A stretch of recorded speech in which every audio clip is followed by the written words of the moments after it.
여러분, 만약 우리가 살고 있는 이 문명이 사실은 개미 입장에서는 정체할 수 없는 재앙이라면 어떨까요? 우리는 스스로를 지구의 주인이라고 생각하죠. 하지만 베르나르 베르베르는 이렇게 되묻습니다. 정말 그럴까? 오늘은 인간을 개미로 만들어버린 소설 베르나르 베르베르의 개미 이야기입니다. 안녕하세요. 책 읽는 원식입니다. 오늘은 베르나르 베르베르의 이름도 베르나르 베르베르 자, 계속 제가 아스날의 베르캄프를 되게 좋아하는 베르캄프 생각이 났어. 베르나르 베르베르의 개미 5권짜리거든요. 여기 옆에 있는 것처럼 5권짜리의 책을 제가 읽고 리뷰를 하고자 나왔습니다. 이 책은 이제 열린 책들에서 번역이 된 거고 나온 책이고, 뒤에 보면 베르나르 베르베르의 어린 시절 모습이 이렇게 나와 있습니다. 자, 이 5권짜리 책, 아무래도 베르나르 베르베르는 굉장히 또 술술 읽히는, 우리나라가 또 만든 프랑스 작가라고도 할 수 있잖아요. 이상하게 프랑스보다 우리나라에서 더 인기가 좋고 더 높은 평가를 받았던 베르나르 베르베르. 자, 요 개미는 한마디로 정의를 하면 인간을 개미로 만드는 소설입니다. 인간이 개미처럼 작아질까요? 인간이 개미가 돼서 어떤 생활을 보여줄까요? 그 이야기 저랑 같이 한번 해보실 텐데요. 사실 베르나르 베르베르는 제가 어렸을 때, 고등학교 이때 정말 인기가 굉장히 많았던 그런 작가입니다. 뇌부터 시작해서 개미, 아버지들의 아버지, 타나토노트, 천사들의 제국, 신, 나무, 고양이 등등 요새도 아마 책이 계속 나오고 있는 걸로 알고 있는데 1961년생이에요. 제가 베르나르 베르베르를 처음 접했을 때는 30대 작가였는데 어느새 베르나르 베르베르도 이제 곧 있으면 70이 다 돼가는 그런 굉장히 이제 완숙한 그런 작가죠. 약간 베르나르 베르베르는 문학을 어렵게 만들기보다는 엔터테인먼트적으로 만드는, 그래서 비판을 받기도 해요. 책을 너무 가볍게, 문학을 가볍게 생각하게 만드는 거 아니냐. 근데 그러면 어떻습니까? 그게 또 문학의 하나의 역할인걸요. 너무 어렵게 써서 문학적인 장치 많이 넣어가지고 사람들을 힘들게 하는 것보다, 작품성이 뛰어나더라도 그런 것보다 이렇게 좀 가벼워 보일 수 있겠지만 그 안에서 자신의 철학을 재밌게 녹여내는 거, 이게 저는 베르나르 베르베르의 굉장히 장점이다라고 생각을 하고요. 이 개미가 베르나르 베르베르의 바로 데뷔작입니다. 1991년에 나온 작품인데 우리나라에는 이 작품이 1993년에 이제 초판이 이제 발행이 됐고 2000년에 초판 105세까지 찍었네요. 와, 대단하다. 2001년에 심판이 나왔고 2009년에 심판 60세까지 찍었으니까 엄청난 인기였죠. 프랑스에서는 이제 3부작으로 나왔는데 우리나라에서는 이제 번역에 따라서 3권짜리로 나온 적도 있고, 이제 심판은 5권짜리로 이렇게 나와서 조금 더 짧더라도 한 권에 거의 한 400페이지 이상, 1권이 460페이지까지 가니까 두꺼운 그런 대하 장편 소설이다 라고 볼 수 있겠죠. 이 개미의 서사 구조가 굉장히 독특합니다. 이래서 베르나르 베르베르가 굉장히 인기가 있었던 것 같은데, 인간의 시선 그리고 개미의 세상을 교차적으로 보여줍니다. 그러니까 이게 짧은 챕터들로 계속해서 나오거든요. 그런데 그 교차로 이 개미들의 이야기, 그 다음에 인간들의 이야기, 이것들을 계속해서 보여줍니다. 처음에는 그래서 왜 인간들의 얘기, 개미들이 뭐가 연결이 될까 하다가 나중에 이게 연결이 되는, 그래서 굉장히 흥미로운 일종의 추리 같은 느낌의 소설이다라고도 볼 수 있고요. 그러니까 인간의 세계와 개미의 세계가 평행으로 이어지다가 점차 접점을 향해 이렇게 수렴하게 되는 그런 구조죠. 인간 파트는 일종의 미스테리입니다. 조금 이게 스포가 될 수 있지만 말씀해드리면, 유산으로 받은 집에 내려가지 말라는 경고가 있고 지하실로 내려가지 말라는 경고가 나오는데 그 지하로 사람이 내려가면 다 실종됩니다. 일종의 미스테리죠. 그리고 개미의 세상은 파리 근교의 그 붉은 개미 군집체, 거기서 일어나는 정찰 전쟁 체제 운용의 이야기입니다. 그래서 개미들의 이야기를 보면 그냥 개미들의 생태계를 다룬 다큐멘터리 같은 느낌이 들 때도 있어요. 그리고 더 베르나르 베르베르가 이 소설을 데뷔작인데도 굉장히 잘 짜임새있게 만들었다 생각된 부분은, 이게 단순하게 그냥 교차로 나가다가 나중에 접점이 되는 게 아니라 한 챕터에서의 어떤 질문이 다른 챕터 바로 뒤에서 답이로 이렇게 이어져 나오는 그런 구조들도 굉장히 재밌었고요.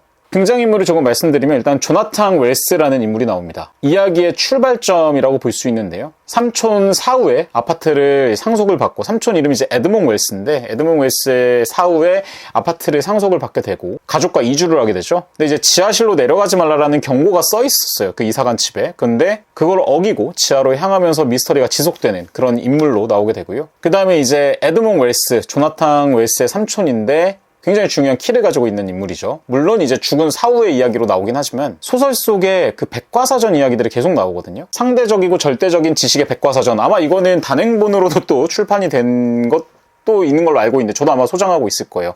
그런데 이제 그 책의 저자로서 개미 연구와 관련된 아주 거대한 비밀을 가지고 있습니다. 그리고 이제 뭐 니콜라 웰스와 같은 아들, 또 오기스타 웰스와 같은 그 조나탄 웰스의 할머니, 그러니까 에드몽 웰스의 엄마가 되겠죠. 그 인물들의 이야기들이 나오면서 계속해서 미스테리가 점점 흥미진진하게 이어져 내려갑니다. 또 흥미로운 점이 개미 파트, 이게 계속 교차라고 했잖아요. 개미 파트에도 주인공이 있습니다. 그러니까 베르나르 베르베르는 개미에게 미약하나마 개체성을 부여한 거죠. 보통 번호로 많이 불리게 됩니다. 뭐 327번 개미 뭐 이런 식으로 불리게 되는데 되게 다양한 개미들이 나오면서 자신들의 모습들을 보여주고 개미가 뭔가 생각하는 존재로 나오게 됩니다. 그 번호로 매긴 게 개미라는 그 존재에다가 개체성을 부여한 거다라고 볼 수 있겠지만 되게 미약하게 부여를 했거든요.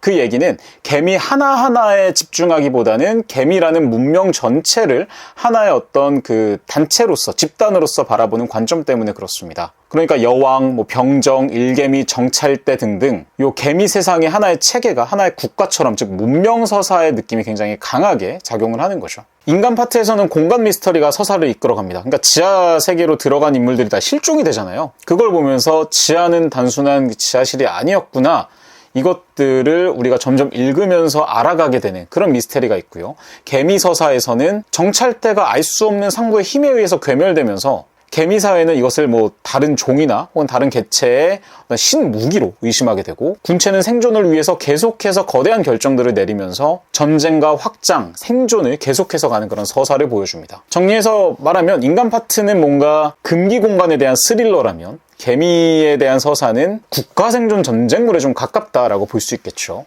그럼 베르나르 베르베르는 이 개미를 통해서 어떤 이야기를 하고 싶었을까요? 제가 봤을 때는 일단 가장 우선적으로 인간 중심주의의 해체입니다.